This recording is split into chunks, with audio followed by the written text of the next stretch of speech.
तो dear student, spring pendulum का पढ़ाई कर लेने के बाद आज से अब हम लोग सिंपल पेंडुलम का पढ़ाई करेंगे। सिंपल पेंडुलम हो या स्प्रिंग पेंडुलम या बाकी और पेंडुलम, सब के सब उस सिस्टम का नाम है जिसमें सिंपल हार्मोनिक मोशन होता है। और सिंपल हार्मोनिक मोशन होने का मतलब है वहां पर रीस्टोरिंग फोर्स होगा, टाइम पीरियड होंगे, फ्रीक्वेंसी होंगे, एंगुलर फ्रीक्वेंसी होंगे। हर पेंडुलम में ऐसा होगा। तो चलिए बात अब करते हैं सिंपल पेंडुलम का। बड़ी बड़ी बातें नहीं करते हुए डायरेक्ट काम की बात हम लोग करते हैं। सिंपल पेंडुलम में एक मासलेस रस्सी होता है जिसको स्ट्रिंग भी आप कहते हैं, मासलेस स्ट्रिंग। और उस स्ट्रिंग से एक छोटा सा मास को कनेक्ट कर दिया जाता है। ये जो आपके सामने हम बनाए हैं, this system is called simple pendulum. इसमें यह मासलेस होगा। This is massless string. और ये जो देख रहे हैं ये पॉइंट मास होगा, यानी इसका शेप बहुत छोटा होगा, point mass. Next, simple pendulum में जो पॉइंट मास होता है इसका नाम स्पेशली रखा गया है BOB, bob. The point mass of simple pendulum is called as या इज नोन एज बॉब। तो सिंपल पेंडुलम किसको कहते हैं ये आपको बताया जा चुका है। तो जो आप हेडिंग दिए हैं उसी में नीचे लिखिएगा the system in which A point mass, the system in which A point mass is suspended through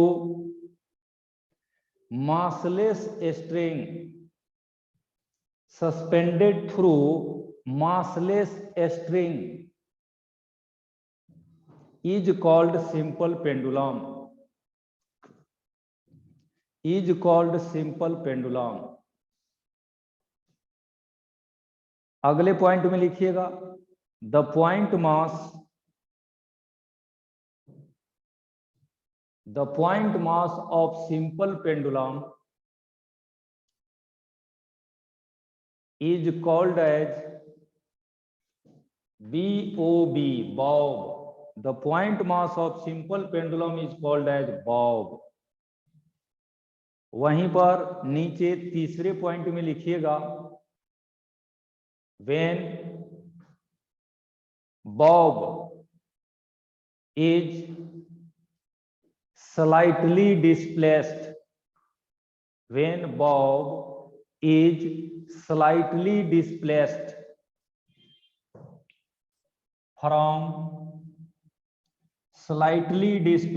from equilibrium position,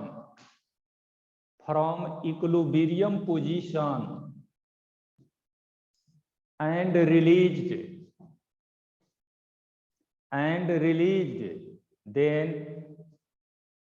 then it perform SHM,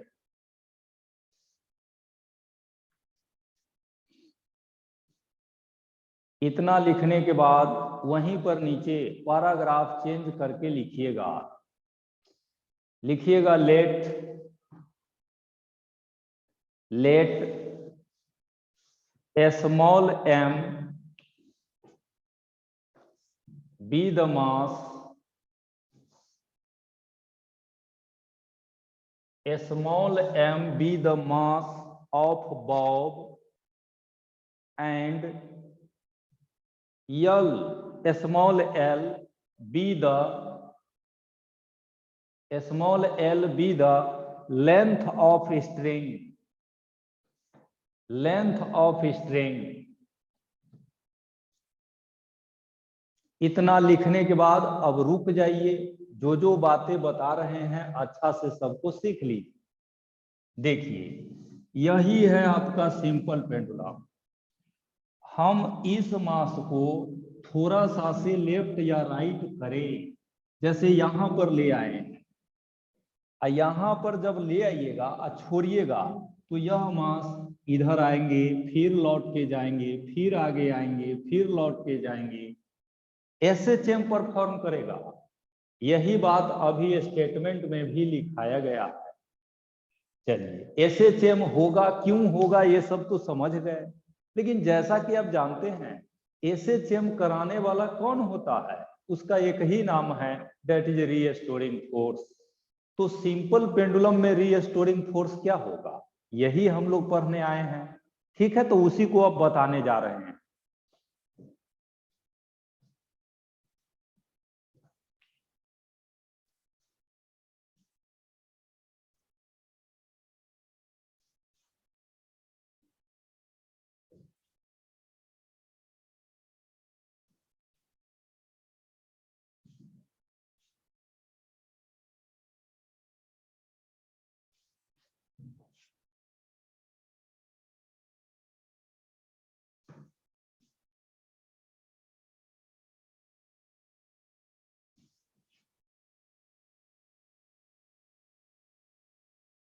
ये जो फिगर आप देख रहे हैं यह है equilibrium position, this is called mean position. हमने इस मास को यहां से यहां भेजा है, तो यहां से यहां जब आप डिस्प्लेस करेंगे तो यहां पर आप देखिएगा कुछ एंगल बन जाएगा, दिस इज कॉल्ड थीटा।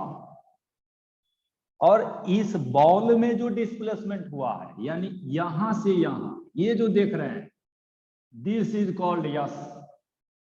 इस यस को आर्च भी कहते हैं, क्योंकि यह बॉल आप लीनियर पाथ पर नहीं ले गए हैं, ये कर्वी लीनियर पाथ पर गया है, दिस इज कॉल्ड एस।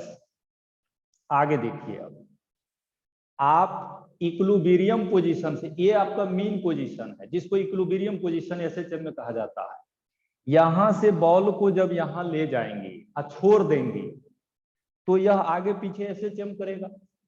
जहां पर ले जाके आप छोड़े थे उस पोजीशन पर जितना एंगल बनेगा, ये जो थीटा बनाए हैं, इस थीटा को सिंपल पेंडुलम में एंगुलर एम्पलीट्यूड के नाम से जाना जाता है, this is called as angular amplitude.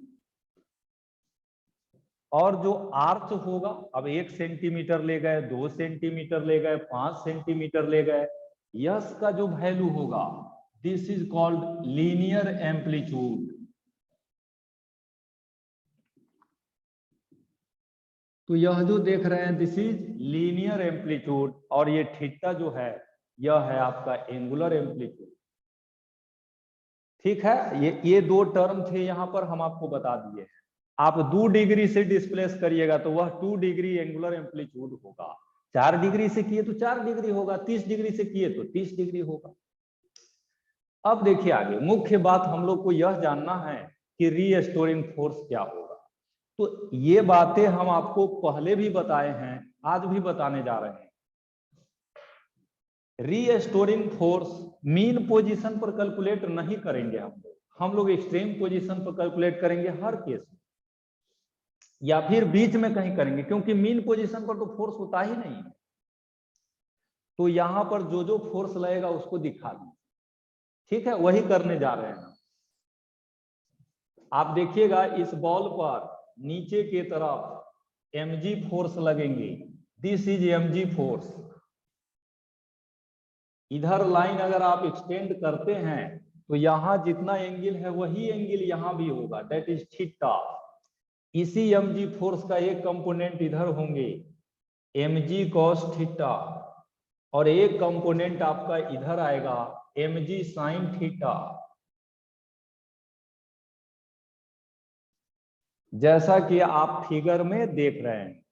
अब देखिए, इस बॉल को जब यहां से यहां ले गए और छोड़े तो यह बॉल वापस इधर आया, जिधर आया उधर कौन फोर्स है, mg sin थीटा। तो यही mg sin theta simple pendulum में लगने वाला रीस्टोरिंग फोर्स होगा। मोशन या मीन पोजीशन की डायरेक्शन में जो फोर्स लगते हैं वही होते हैं रीस्टोरिंग फोर्स। तो यहां पर रीस्टोरिंग फोर्स लिख लेते हैं हम लोग, यहीं से लिखेंगे रीस्टोरिंग फोर्स।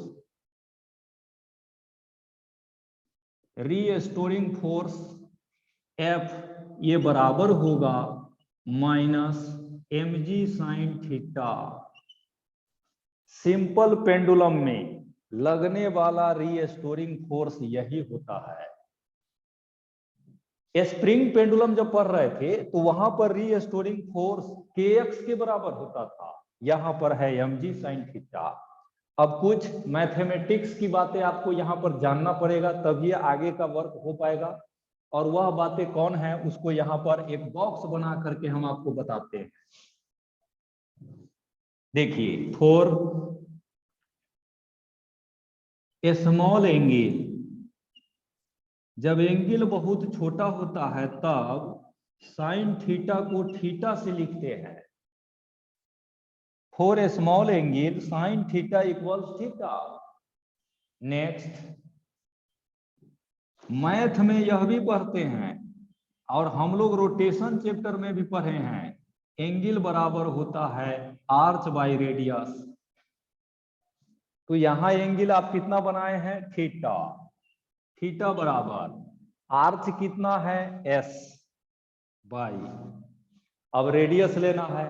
हम लोग जानते हैं स्ट्रिंग का लंबाई L है, तो रेडियस आपका L होगा। तो देख रहे हैं साइन थीटा को थीटा लिख देंगे और थीटा को S बाई L लिख देंगे। यही कार्य यहां पर अब करना है। एक और बात, न्यूटन के सेकेंड लॉ से हम लोग जानते हैं, बाय न्यूटन्स लॉ, न्यूटन के नियम से हम लोग पढ़ते हैं फोर्स बराबर होता है मास इंटू एक्सेलरेशन, और एक्सेलरेशन बराबर होता है dv बाई dt। ये सब का तो हम लोग हमेशा यूज करते ही हैं। तो यहां पर वैल्यू पुट कर दीजिए कि फोर्स हटेगा, इसके जगह पर आया मास इंटू एक्सेलरेशन माइनस mg, यह साइन थीटा हटेगा और इसके जगह पर आएगा थीटा। सिंपल पेंडुलम में जब ऑसिलेशन होते हैं तो एंगल का वैल्यू बहुत छोटा ही होता है, और छोटे एंगल में हम लोग साइन थीटा का वैल्यू यह लेते हैं।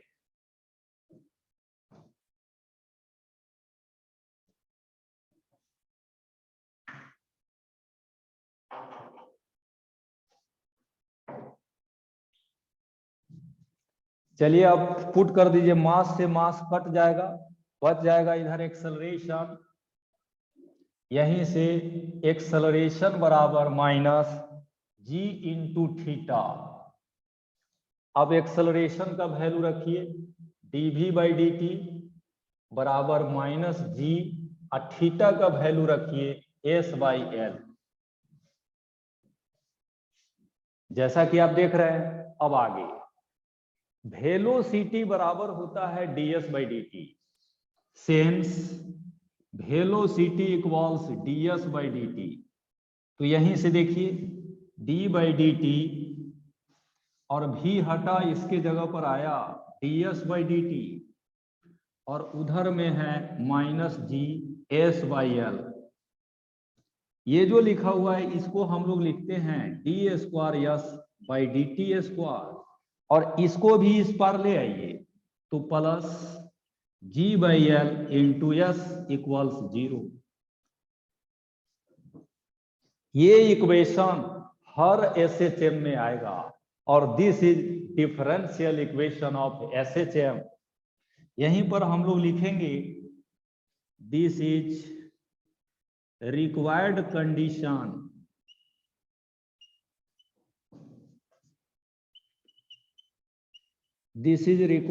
condition for SHM।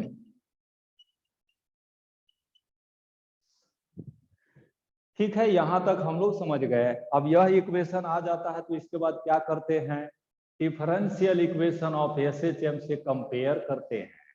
यहीं पर लिखेंगे हम लोग by comparing with differential equation of SHM. और एसएचएम का डिफरेंशियल इक्वेशन हम लोग क्या पढ़े हैं, d square y by d t square plus omega square y equals to 0। वो जो इक्वेशन हम लोग पढ़े हुए हैं, इसमें जो y है दैट इज डिस्प्लेसमेंट, और आज डिस्प्लेसमेंट को हम लोग यस से लिखे हैं, तो यहाँ यस डिस्प्लेसमेंट है, वहां y डिस्प्लेसमेंट है। अभी दोनों को कंपेयर करेंगे तो ओमेगा का वैल्यू मिलेगा, यहीं से लिखेंगे ओमेगा स्क्वायर की जगह पर, यहां जो ओमेगा स्क्वायर है उसी जगह पर यहां लिखा हुआ है G/L, और यहीं से ओमेगा बराबर हो जाएगा √G/L। ओमेगा आ गया है तो पीरियड भी निकलेगा, पीरियड T बराबर होता है 2 pi by omega, value put करेंगे तो यह हो जाएगा 2 पाई √L/G। This is time period of simple pendulum. इसको समझ गए, फ्रीक्वेंसी भी निकालना होगा तो निकल जाएगा।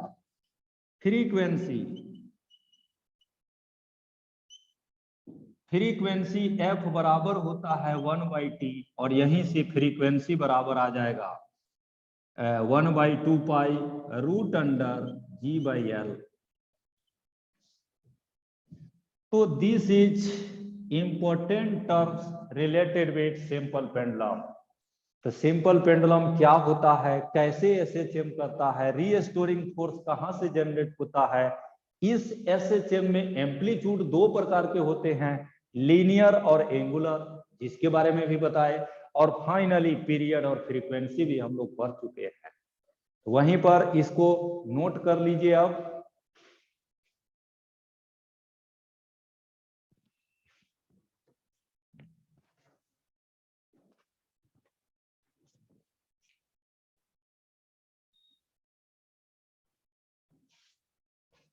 Period of simple pendulum.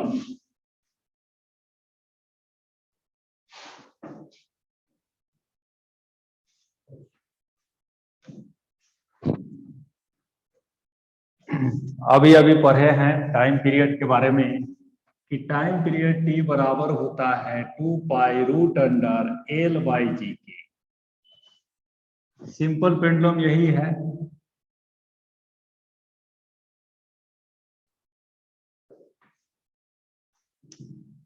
ये जो रिलेशन आप पढ़े और यह जो फिगर है सिंपल पेंडुलम का, दोनों को ध्यान से देखिए।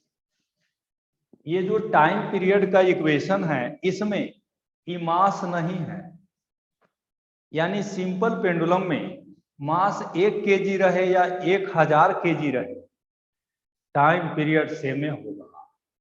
यानी टाइम पीरियड मास पर डिपेंड नहीं करता है। सबसे पहला यही यहां पर पॉइंट यही है। दूसरा, सिंपल पेंडुलम का टाइम पीरियड दो ही फैक्टर पर डिपेंड करेंगे, एक छोटा जी और दूसरा लेंथ पर। सिंपल पेंडुलम का अगर लेंथ आप बदल देते हैं तो टाइम पीरियड बदल जाएगा। यहीं पर हम लोग लिखेंगे, ये सब जो आप लिखे हैं इसी के नीचे यहां पर लिखिएगा, the period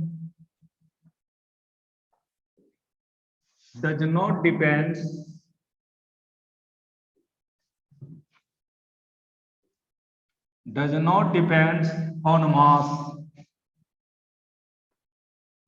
The period does not depends on mass. Depend नहीं करता है, उसको पावर 0 से लिखा जाता है। मास पर डिपेंड नहीं किया, इसलिए T proportional to m to the power 0। यहीं पर the period depends on length and small g. Time period length और छोटा जी पर डिपेंड करता है। अब देखिए नेक्स्ट, छोटा जी का पढ़ाई हम लोग कुछ समय पहले ग्रेविटेशन चैप्टर में किए हैं। उसके पहले न्यूटन्स लॉ ऑफ मोशन में भी थोड़ा बहुत किए हैं। वहां से जानकारी यह है कि छोटा जी का वैल्यू अर्थ के सरफेस पर 9.8 होता है, लेकिन अर्थ के ऊंचाई पर जाने पर बदल जाते हैं। अर्थ के अंदर गहराई में जाने पर भी बदल जाता है। अर्थ के सेंटर पर जाने पर 0 हो जाता है।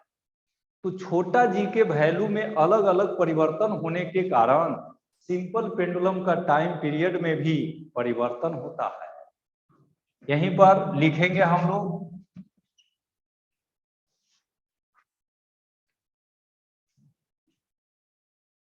Effect of a small g on period.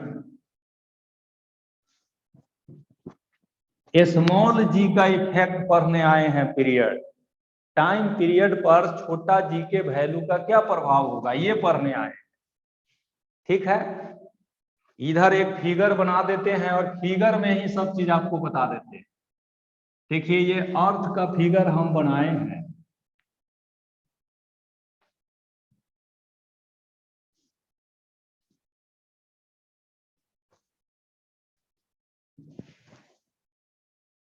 ठीक है, ये सरफेस है, दिस इज सरफेस। यहां पर है अल्टीट्यूड और नीचे में आएंगे डेप्थ, और यहां पर ले लिए हैं सेंटर। यह जगह है डेप्थ, यह पोजीशन है सरफेस, यह पोजीशन है अल्टीट्यूड। यहां पर सिंपल पेंडुलम अगर होगा, ये सिंपल पेंडुलम का डायग्राम है, यहां पर भी बना देते हैं,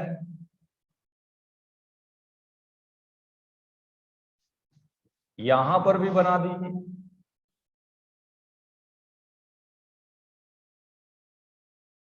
और सेंटर पर भी।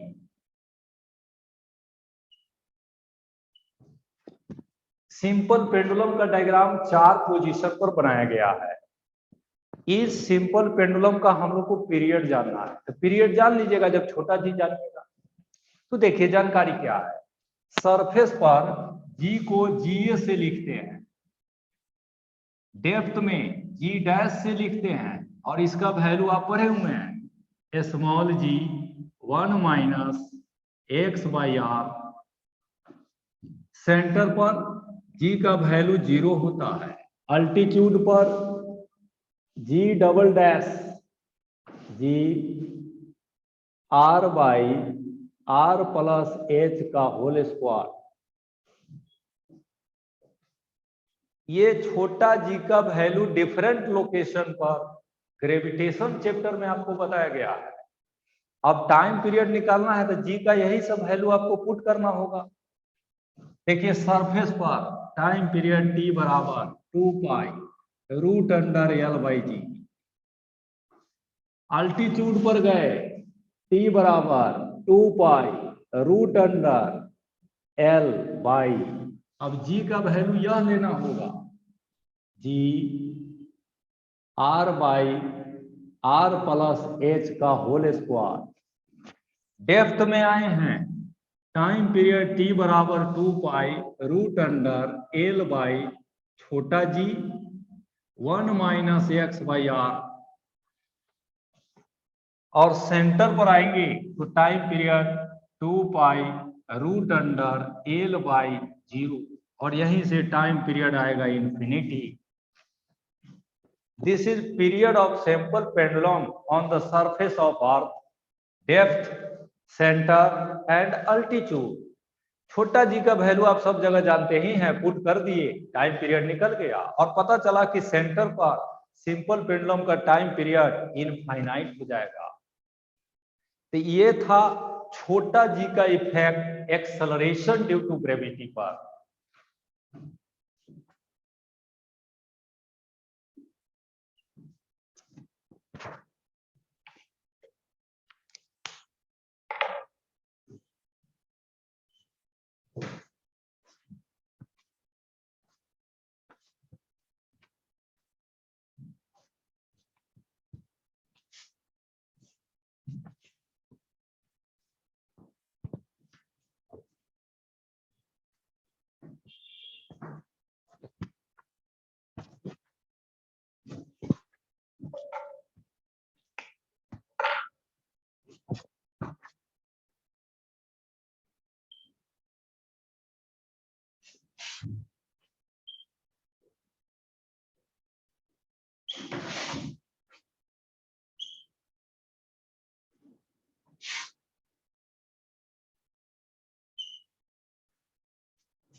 अब देखिए आगे, सिंपल पेंडुलम का टाइम पीरियड हम लोग लिफ्ट में पढ़ने आए हैं। लिफ्ट जिसका दूसरा नाम एलिवेटर भी है, क्या होगा, कैसे कैलकुलेट होता है, इसको आप समझ लीजिए। लिफ्ट का केस जब ये आए तो मन में आ जाना चाहिए कि यहां सीडो फोर्स लगता है। जो भी अंतर होता है वह सीडो फोर्स के कारण होता है।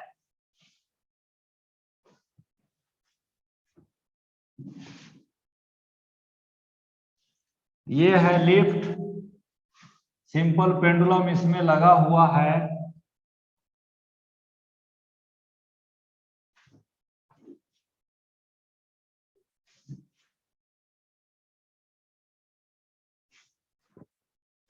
इस लिफ्ट को देखिए, यह लिफ्ट ऊपर की तरफ जा रहा है ए एक्सेलरेशन से। तो ये जो मास है बॉब, इस पर नीचे की तरफ दो फोर्स लगेगा। एक फोर्स लगेंगे mg और दूसरा फोर्स लगेगा सीडो फोर्स ma। तो यहां पर टोटल फोर्स आपका होगा, टोटल फोर्स बराबर होगा mg प्लस ए। और न्यूटन का सेकेंड लॉ कहता है कि टोटल फोर्स बराबर होता है मास इंटू एक्सेलरेशन। यहां पर लिखेंगे mass into acceleration mg plus a. और यहां से देखिएगा तो एक्सेलरेशन का वैल्यू आएगा g प्लस ए। तो टाइम पीरियड t बराबर 2 pi root under l by g plus a. तो अगर लिफ्ट अपवार्ड मोशन करता है तो टाइम पीरियड यह होगा। अगर डाउनवर्ड मोशन करेगा तो देखिए ये लिफ्ट अब नीचे जा रहा है, तो तभी सीडो फोर्स अब ऊपर हो जाएगा m इंटू ए, नीचे हो जाएंगे mg फोर्स। अब लिखिएगा टोटल फोर्स जो बराबर होता है mass into acceleration that equals mg minus a. और यहीं से एक्सेलरेशन बराबर होगा g माइनस ए।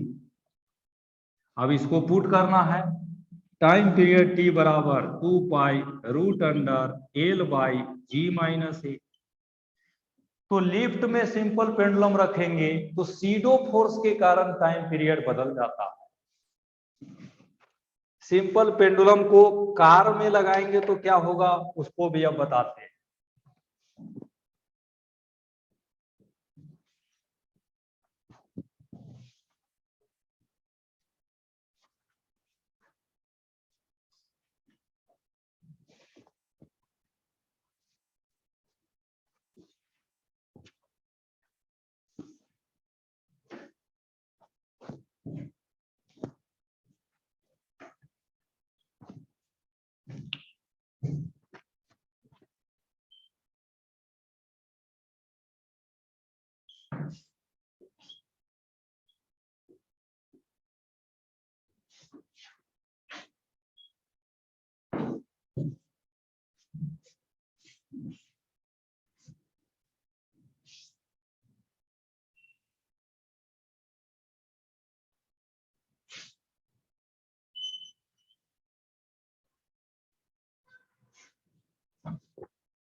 यहां जो देख रहे हैं एक गाड़ी का फिगर बनाया गया है। इस गाड़ी में सिंपल पेंडुलम को लगाया गया है।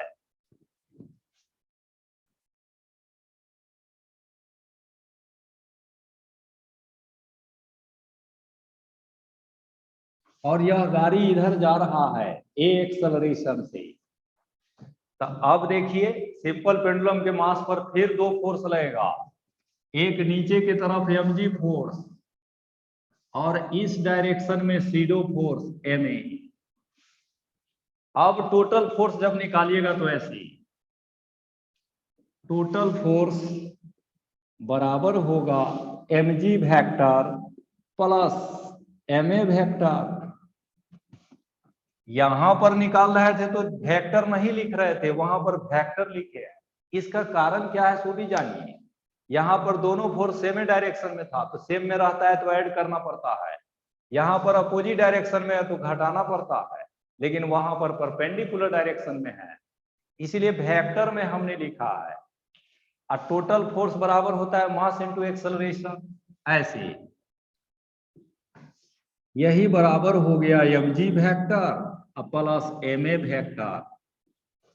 अब मैग्नीट्यूड निकालेंगे, ma वेक्टर का मॉडुलस इधर होंगे mg vector plus ma vector का मॉडुलस,